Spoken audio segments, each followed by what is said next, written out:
I love you. I love you, Ilara.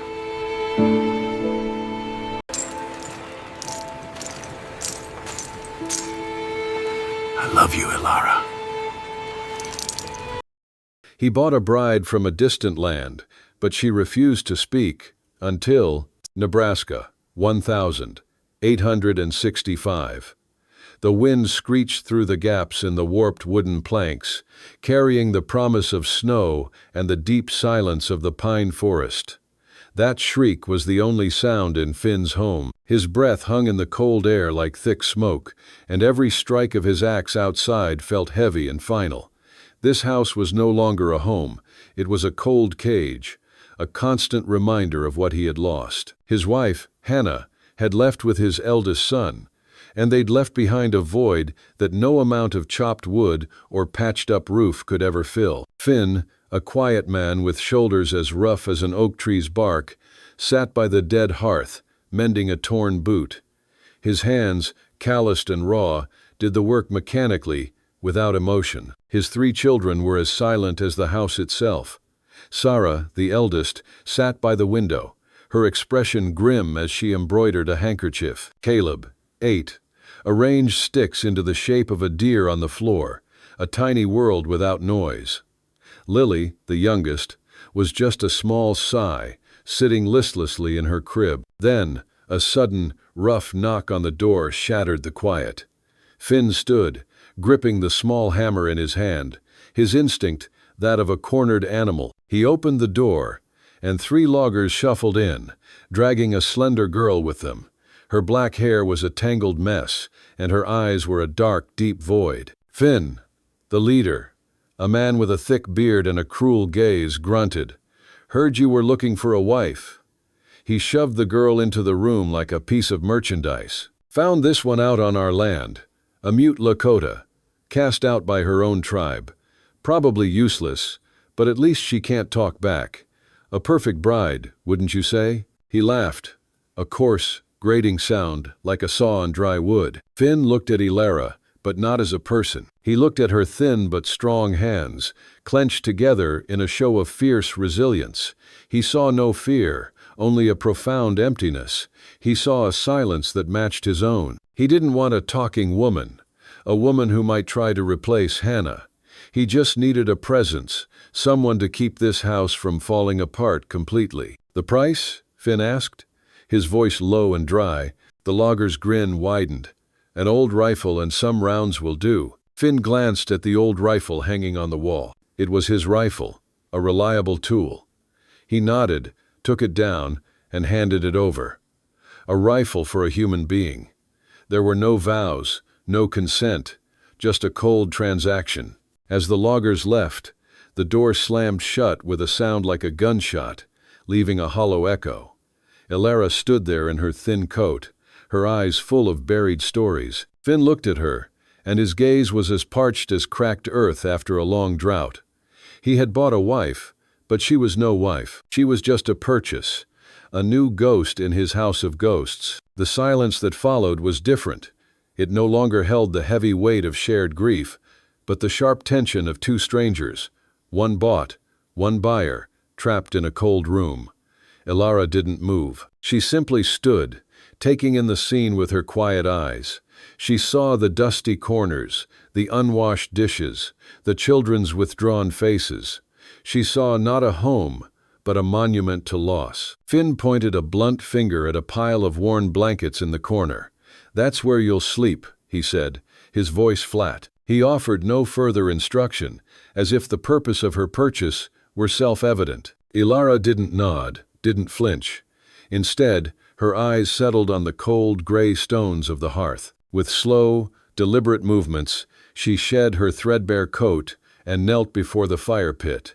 Her hands, nimble and sure, began to work. She scooped out the old, dead ash, her fingers moving with a familiar grace. The children watched, their eyes tracking her every move. Sarah's glare remained, a shield against this new intruder, but a flicker of curiosity crossed Caleb's face. Lily, the youngest, let out a small, soft sound, a fragile peep in the oppressive quiet.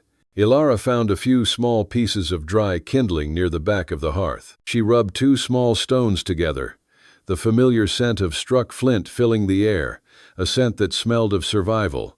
A tiny spark caught. She coaxed the flame, breathing into it with care, as if she were breathing life back into the house itself.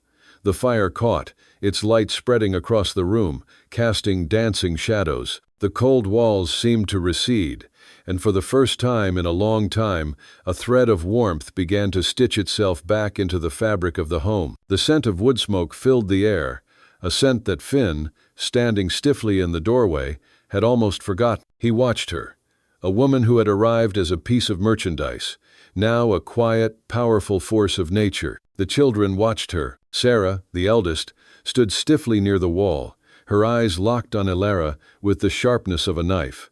Her arms were crossed, her lips tight. She didn't speak, but her glare was louder than any accusation. Caleb, the middle child, leaned slightly forward. There was curiosity behind his wariness, though he tried to hide it. Something about Ilara's hands, how they moved like they remembered things, made him hesitate before turning away. Lily, still a toddler, made a soft cooing sound from the crib. It was barely audible, a fragile sound, but in the quiet house, it felt almost like a bell. Ilara didn't look at them. She leaned in and breathed on it gently, not rushed, not forced, as though coaxing a heartbeat out of a long-dead body, as if the flame was something sacred. And it worked. The fire grew first tentative, then sure, and with it came light. Flickering orange spread slowly across the wooden floor, chasing shadows from the corners, washing the stone walls in warmth they hadn't known in months. For a moment, the house breathed again. Finn still stood by the door, arms crossed tightly over his chest. His face was hard to read. He didn't thank her, didn't speak. He just watched her, the way a man might watch a storm rolling in tense, prepared, uncertain of its power. She was a stranger, a purchase, a pair of hands, nothing more. But as he watched her kindle that fire, the thought crept in, unwelcome and stubborn, that maybe she was something else entirely. Later that evening, the silence hadn't lifted. It had simply shifted. Ilara stood in the kitchen area, quietly going through the sparse pantry. No one offered her direction, but she didn't seem to need it. She moved like someone who had been in enough strange kitchens to figure things out quickly. There wasn't much. A few shriveled potatoes, a half-empty sack of flour, a bit of dried meat that looked older than it should be. She didn't complain. She didn't ask questions. She just started. Her hands kneaded the flour into a rough dough. She sliced the meat into tiny strips, every piece deliberate, no waste. She stirred a thin stew in an old pot over the fire, her movements efficient and quiet. Her back was to them, but it was impossible not to watch. The children sat at the table, hunched over, silent. Their eyes followed her like she was a puzzle they weren't sure they wanted to solve. Sarah sat stiffly, refusing to look directly at Ilara. Her jaw was set. Her grief was worn like armor worn too early, too young. Caleb, pretending not to care, snuck glances at the way her fingers moved, soft, practiced, almost gentle in their purpose. Something about it unnerved him. This wasn't how strangers usually acted. Lily, now awake, simply stared, her eyes wide and unblinking, as if she wasn't sure if Ilara was real or a story come to life. Finn sat last. He didn't speak. He didn't look up. When the bowl of stew was placed in front of him, he ate slowly, spoon scraping against the tin, the sound loud in the quiet room. It was simple food, bland, but warm, real, more nourishing than anything they'd eaten in weeks. And that was the hardest part to admit. He didn't say it out loud, but the thought twisted in his gut as he chewed. This woman, this stranger, this mute piece of property, had done more in a few silent hours to bring life back into this house than I have in months, maybe years. He had bought hands to work the house, but these were hands that moved with intention, that cooked not just to fill bellies, but to preserve something no one in this house had dared hope for again: care. And that, more than anything, was what made him feel suddenly colder than ever. The next morning dawned with a pale, cold sun. Finn was outside chopping wood, his breath a white cloud in the air. The rhythmic thud of the axe was a monotonous beat. Inside, the house still felt cold, but the air no longer carried the sharp scent of decay. It smelled of wood smoke and fresh bread. Ilara was sweeping the floor with a brush made of dried branches when she heard it. A small, pained whimper. Lily, in her crib, had a scraped knee, a tiny gash from a protruding nail. It wasn't a deep wound, but the child's face was crumpled with a familiar fear, the fear of being alone with her pain. Ilara didn't hesitate. She put down the broom and knelt by the crib. Lily recoiled, her small body tensing. Ilara's eyes, dark and knowing, held the child's gaze. She used her hands to communicate, gently pointing at the wound, then at herself. Her expression was a soft, wordless promise of care. She left the crib and went to the back garden, where a thin layer of snow covered the hardened ground. She dug with her bare hands, the cold not seeming to bother her, until she found what she was looking for. A small plant with thick, grayish-green leaves. It was a plant known to her people for its healing properties, a natural poultice. She crushed the leaves between her fingers, and a sharp, earthy scent filled the cold air, a fragrance that was a whisper of the forest she had left behind. Back in the house, Ilara gently cleaned the wound with a cloth and a bit of warm water. Lily, wide-eyed, watched her. The child's initial fear was replaced by a kind of hesitant curiosity. Ilara applied the crushed herbs to the scrape. The poultice was cool and soothing, and the child's small body relaxed. Ilara wrapped a clean strip of cloth around it, her fingers moving with the precision of a craftsman. When she was done, she looked at Lily, then gently touched the child's cheek.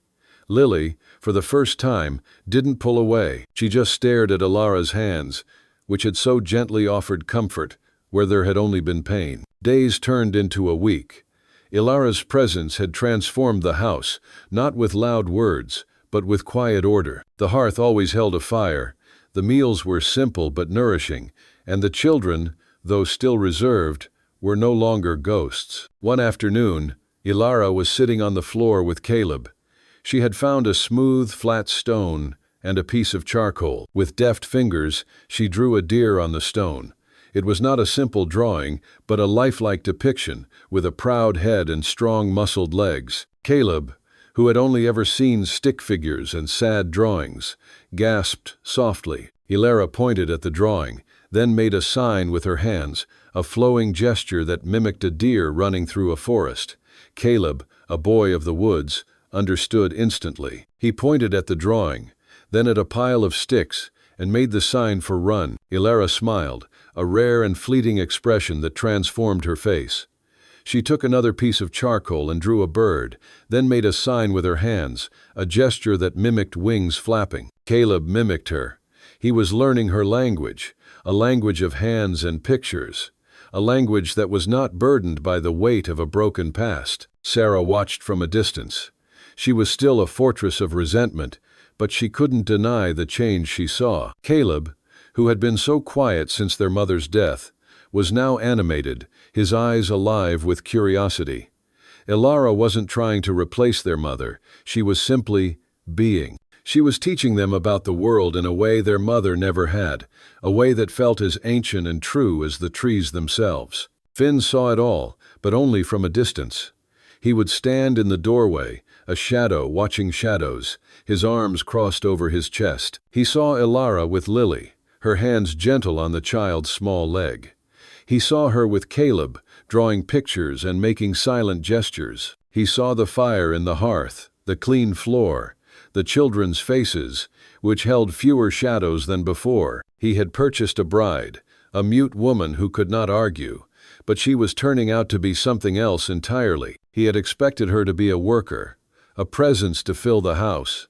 He had not expected her to be a healer. He had not expected her to be a teacher. He had not expected her to become a person he could not ignore. She was like a wild horse he had brought to his barn untamed, full of a fierce, quiet spirit. She hadn't been claimed. She hadn't been caged. She had simply been chosen by the needs of his broken home, and now she was choosing to stay. The thought terrified him, for it meant he was beginning to open a door he swore he would keep shut forever. The weeks that followed were a testament to the power of a quiet presence.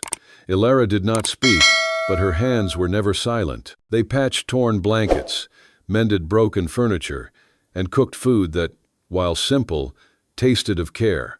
The house began to breathe again. Finn watched it all from the periphery. His skepticism an old weathered coat he refused to take off. One chilly afternoon, they were mending the split-rail fence that ran along the property line. The sky was the color of slate, and the air was heavy with the scent of damp earth and pine needles. Finn worked on one side, his movements strong and economical, driving nails with a practiced rhythm. Ilara worked on the other, her smaller hands wrapping twine around the loose rails with intricate, deliberate knots. They did not speak. The only sounds were the hollow thwack of Finn's hammer and the quiet rustle of Ilara's work. Finn found himself watching her. The way her fingers worked was mesmerizing, a dance of purpose and grace. She wasn't a worker, she was a creator. She wasn't an instrument, she was a force. A rail came loose on his end, and the gap left an ugly, splintered scar. He grunted in frustration. Ilara, without looking up, finished her own knot, then walked over to his side. She pointed at the splintered wood, then with her hands, she mimed a new way of securing it, weaving the twine around the rail in a different, more secure pattern. Finn hesitated, then watched her hands, then nodded. He followed her lead. Their hands, large and small, rough and scarred, worked in harmony. The silence between them was no longer empty, it was a space they had begun to share.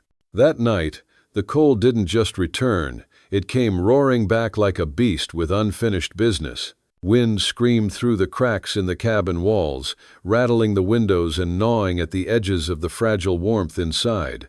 But the fire was strong. Ilara had built it well, coaxing it to life earlier with steady hands and quiet focus. Finn sat hunched beside it, a bottle of whiskey half gone in his hand, his eyes locked on the flames as if daring them to look away.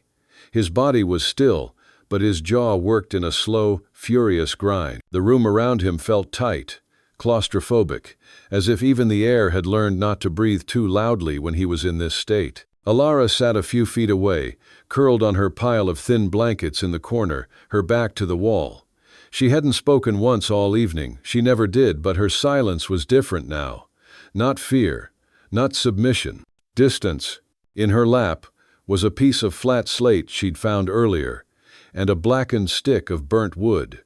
She was drawing. At first it was the land, the curve of the hills behind the house, the jagged outline of distant mountains, the dark whisper of pine trees that bordered the river. Then came the stream, winding like a silver ribbon through the valley. And then, she drew her, a woman. She emerged from Ilara's hand as if she'd always been there, just waiting in the silence, a figure with long, flowing hair and eyes closed in peace. Arms outstretched, palms open to the sky, as if calling something down, or letting something go. She was beautiful, gentle, and unmistakably sacred. Finn saw the sketch from where he sat, saw the fluid grace of it, the reverence in the lines, and something in him snapped. It wasn't the drawing, it was the memory. It awakened the nerve of it, the way her hand moved, the way her face softened in the firelight, the quiet reverence of the figure on the stone.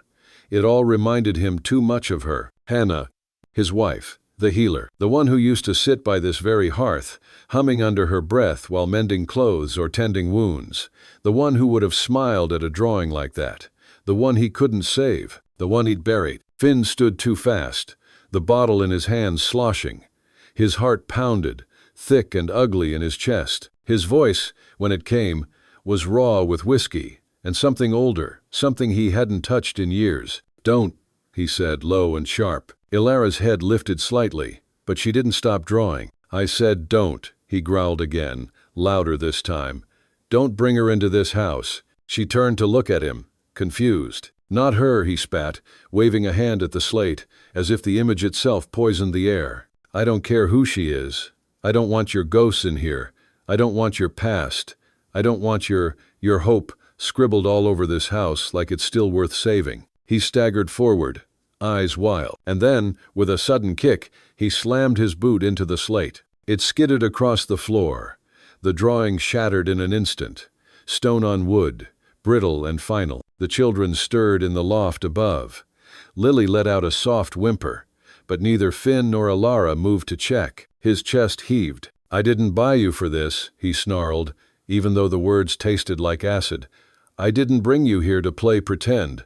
I brought you to work, to shut up, to survive, not to draw things that don't matter, not to remind me of what's gone." His voice cracked, and for one terrible second, the room was filled with the sound of him, not the man who barked orders, not the drunk who sat by the fire night after night, but the one who had once loved. Ilara didn't speak. She didn't need to. She simply looked at him, really looked at him, and for the first time, he saw her eyes widen, not in fear, but in something deeper, pain.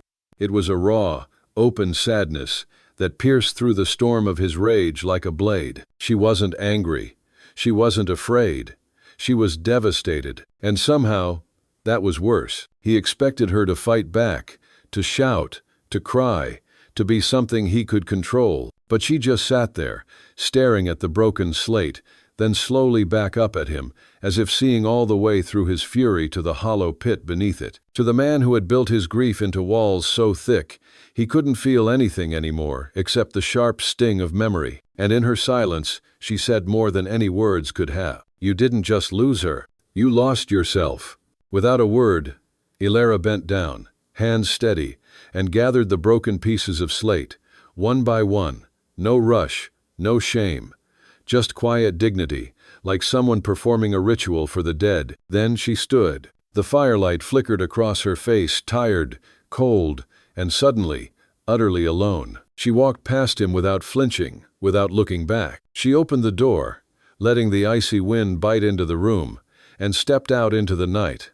The door closed behind her with a quiet finality. Finn stood there, the fire crackling at his back, the shattered slate on the floor, and the bottle still in his hand. But the warmth was gone, and the silence left behind was louder than any scream. A thin, cold rain began to fall, turning the hard ground into a slick, muddy mess. Finn watched her go, a knot of guilt and fear twisting in his stomach.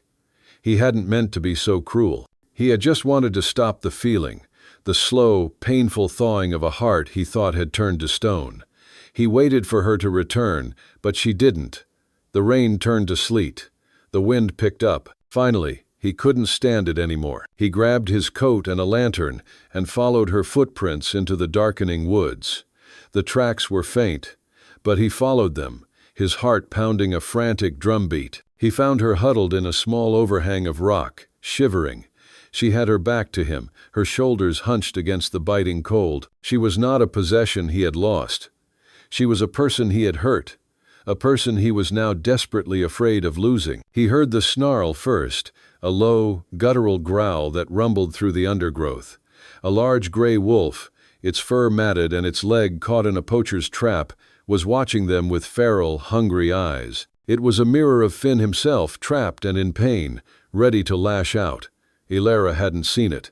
She hadn't heard it, but she felt it. She slowly turned, her eyes wide with a different kind of fear, not of the wolf, but of the danger it represented. Finn raised his rifle, his hand steady, but Ilara, with a speed that surprised him, put her hand on the barrel, pushing it down. She shook her head, and with her hands, she made a series of quick, flowing gestures. She showed him the trap, the injured leg, the pain. She was communicating with him, telling him this animal was not a threat, but a victim. Finn lowered his rifle, his mind reeling. He had come here to save her, but she was saving a wild animal instead. And in doing so, she was saving him, too. He saw her, not as a mute savage, but as a fierce, gentle soul who understood the language of pain better than any man he had ever known. He had bought a bride, but she was never his to own. She was wild and free, and in that moment, he knew he didn't want to cage her. He just wanted to be near her. The door creaked open slowly, and two soaked, weary figures stepped into the dim light of the cabin. Rain dripped from their hair and coats, pooling on the wooden floor as silence followed them inside. Finn's boots were heavy with mud. Ilara's shoulders trembled from the cold. The wild wolf that had guided them back had vanished into the forest again, taking with it something untamed, something unfinished. The fire in the hearth crackled softly, casting a warm glow across the room, but it did nothing to thaw the tension hanging in the air. Sarah stood in the center of the living room, her small frame tense, fists clenched at her sides. She was barefoot, still in her pajamas, her messy hair sticking to her cheeks. Her face was pale with worry, but her eyes blazed with something hotter anger. When she saw Ilara, her eyes filled with tears. She stormed up to her, her voice shaking, too full to contain any longer. "Why did you leave?" she cried. "Was it because of him? Did he hurt you?" Ilara froze, blinking at the child. Then her eyes flicked to Finn, who stood a few feet behind, silent, ashamed, and soaked to the bone. The man's jaw was clenched, his eyes downcast. The weight of guilt hung on him like the rain-soaked coat on his back. Slowly, Ilara shook her head. She didn't speak words, weren't her language. Instead, she lifted her trembling hands and brought them together like the wings of a bird. Then she spread them wide. A bird. "Flight," she pointed to Finn. Then she motioned toward the broken slate tile by the door, the one shattered in his rage. Her fingers touched her chest, right over her heart. Then she mimed walking away. Small steps, a turn of her body, leaving, and then she turned back. Her hands curved in a gesture of return, of choosing to come back. She pointed to the fire, to the room around them, to the children's drawings still taped to the walls, fluttering slightly in the draft. She pointed at Sarah, and then finally, she touched her own chest again. "This is a place that hurt me," she was saying, "but it's also a place that needs me, a place I choose." Her hands moved like music, gentle, full of meaning and raw emotion. She was speaking to them without a single word, and yet the room was full of her voice. Sarah stood still, breathing hard. She was only 10, but she had already learned to build walls around her heart. A father who stopped speaking after her mother died. A house where silence echoed louder than any scream. And then Ilara had come soft, warm, full of life. She made breakfast. She sang to the youngest when he cried at night. She picked wildflowers and left them on the kitchen windowsill. She had begun to feel like something that could almost be called home. But Ilara had left. And now, she was back.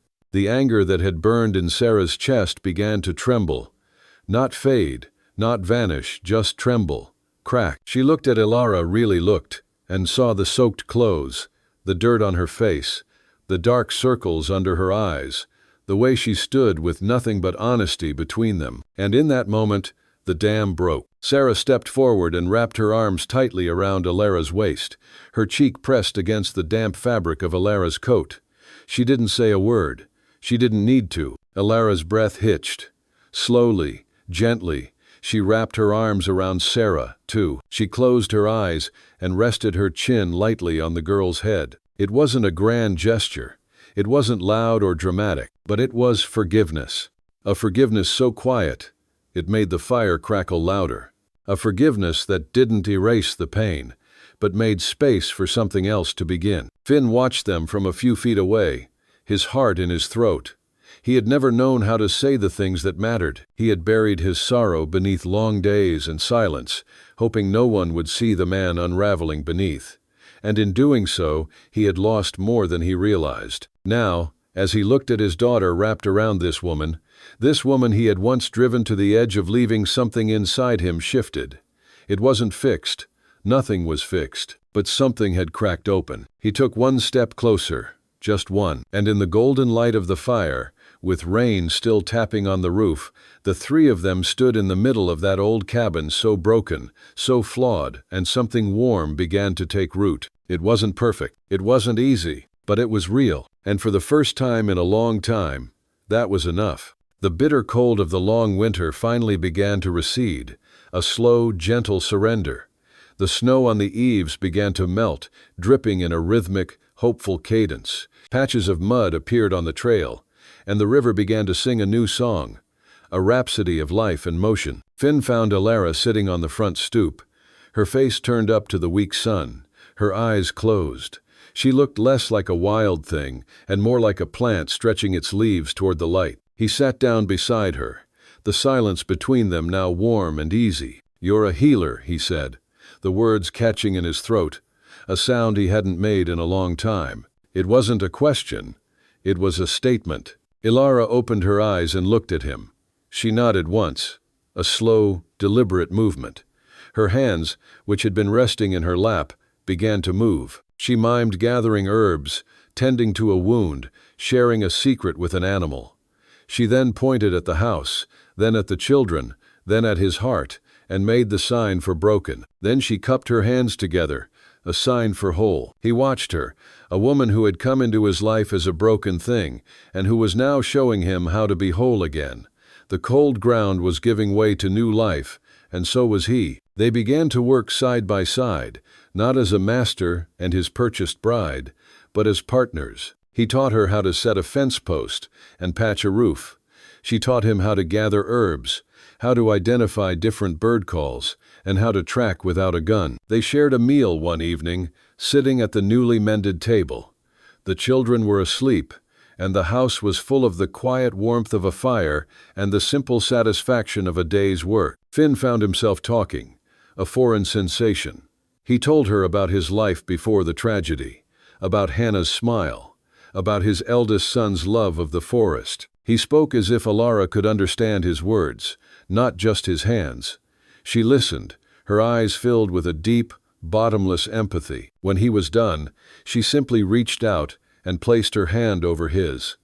Her touch was warm, and it felt like an anchor in a raging sea. He had bought a bride, but she had become a choice, a partner in the quiet rebuilding of a family. But the world outside Nebraska was not as quiet as their home. Old Man Hayes, the owner of the general store, watched Ilara with narrowed, suspicious eyes. He saw the children laughing with her, saw the light in their faces, and it made him uneasy. The townspeople had always whispered about her, about the savage who brought bad luck. Now, the whispers were getting louder. One day, while Ilara was in town with Finn to pick up supplies, a group of men blocked their path. The leader, a large, menacing man who had lost his own wife years ago, sneered at Finn. "You're getting too comfortable with that heathen, Finn," he said, his words a venomous hiss. "She's not one of us. You should have left her where you found her." The men laughed, their cruel words a gauntlet thrown down. Ilara, her face still and silent, stood behind Finn. He looked at the men, then at her. He saw not a savage, not a purchase, but the woman who had brought light back into his house. His hand instinctively went to the knife at his belt. The storm was coming, and he knew he would have to face it, not for himself, but for her. He had to choose between the town's hatred and the quiet, fierce love he was beginning to feel. The time for silent accords was over.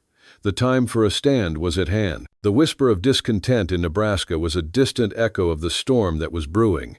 A blizzard, savage and sudden, rolled down from the mountains, plunging the world into a blinding white chaos. The wind howled like a banshee, battering the small cabin. Snow piled against the windows, sealing them off from the outside world. The cabin, once a symbol of loneliness, now felt like a fragile boat on a storm-tossed sea. Inside, the family was huddled by the fire, but even its warmth couldn't banish the chill. The air was thick with tension, a suffocating blanket of fear. Lily, the youngest, had been coughing all night. Her small body, which had finally begun to fill out, was now burning with a fever. Her breathing was shallow, a quiet, rasping sound that was more terrifying than the storm itself. She lay on her small bed, her face pale, and her eyes vacant. Finn, a man who had faced down blizzards and hungry bears without flinching, was now paralyzed by a different kind of fear. The walls of his home, which he had so carefully built to keep the world out, now felt like the walls of a coffin. He watched Lily, his heart a heavy stone in his chest. He had lost one child to the unforgiving wild. He would not lose another. The storm outside was a cruel reflection of his own internal turmoil, a violent manifestation of all the pain and terror he had bottled up inside. Ilara sat beside Lily's bed, her hands gentle on the child's feverish forehead. Her touch was a balm, a silent prayer. Her own past, the violent memories that had stolen her voice, felt closer than ever before. The blizzard was a physical representation of that trauma, a storm that had torn her world apart. She knew in her heart that Lily's fever was not just a sickness. It was a symptom of the brokenness that still lingered in their home. The healing was not yet complete. Ilara knew what Lily needed. She had seen the symptoms 100 times in her village, and she knew the cure. A specific herb that only grew on the far side of Creekstone River, under a thicket of old pines. It was a plant that bloomed only in the deep winter, its crimson leaves a beacon of life against the white snow. But getting there meant facing the storm head-on, crossing a river that was now a churning, icy torrent. She looked at Finn, her dark eyes filled with an urgency that transcended words. Her hands, which had so long spoken the language of the forest, now began to speak the language of desperation. She pointed at Lily, then at the river, then at the distant pines. She mimed the gathering of the herb, the healing, the return. Her gestures were quick and frantic, a silent plea that was more powerful than any shout. But Finn saw only the danger. The last time he had let someone he loved go into the wilderness, he had lost them forever. His grief was a wound that had never healed, and now it was a weapon against logic. He shook his head vehemently. "No," he said, his voice raw. "I won't let you. The river, you won't make it.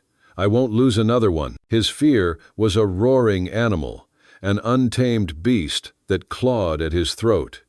He saw Ilara not as a healer, but as another life he was about to lose. Ilara's hands dropped to her side.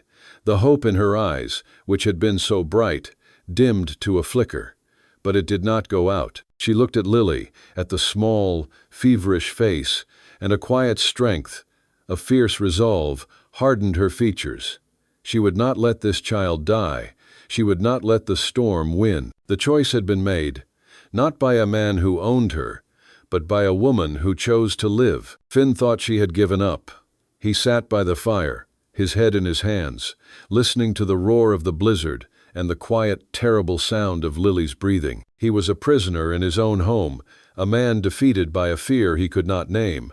He was so lost in his despair that he didn't even notice when Ilara picked up her old coat, pulling it tight around her. He didn't see her gather the small bag of tools, her hands moving with a silent, purposeful grace. It was Sarah who saw her first. The girl, her face pale, looked at Ilara, then at her father. She didn't say a word. She didn't need to. Her eyes, wide with understanding, were a silent indictment. Ilara opened the door, and a blast of snow and wind tore into the cabin, a violent, icy breath. She was gone. A sound, a low moan of pure terror, escaped Finn's lips. He scrambled to his feet, grabbing his coat. He was no longer thinking about his grief, his past, his fear. He was thinking of Ilara, out there in the storm, a flicker of light in a world of darkness. The purchase meant nothing. The fear meant nothing. All that mattered was that she was out there, and he loved her. It was a confession made not with words, but with a desperate, frantic leap out the door. He had bought a bride, but now he was choosing to save her, and in doing so, he was saving himself. The blizzard was a physical assault, a constant barrage of wind and snow that clawed at their faces and stole their breath. Finn followed Ilara's footprints, a tiny trail in a sea of white. He was a man fighting against the world, and he felt a strange sense of clarity. For the first time since Hannah's death, his mind was not filled with ghosts, but with the fierce, undeniable reality of the woman in front of him. He found her huddled in a small, hidden cave on the far side of the river. The cave was warm and filled with the faint smell of wood smoke. Ilara's eyes filled with tears, the first Finn had ever seen. She had not been silent because she was cursed. She had been silent because she was a cracked vessel, and her voice, her song, was the precious liquid she was afraid of spilling. She looked at Finn, and her hands began to move, a slow, deliberate dance. She mimed the trauma, the silence, the arrival, the healing, the choice. And then she reached out and took his hand, her touch a silent question. She was asking him to be a part of her song. They arrived back at the cabin just as the blizzard was beginning to abate, the wind a dying moan. They were soaked, shivering, and exhausted. Ilara,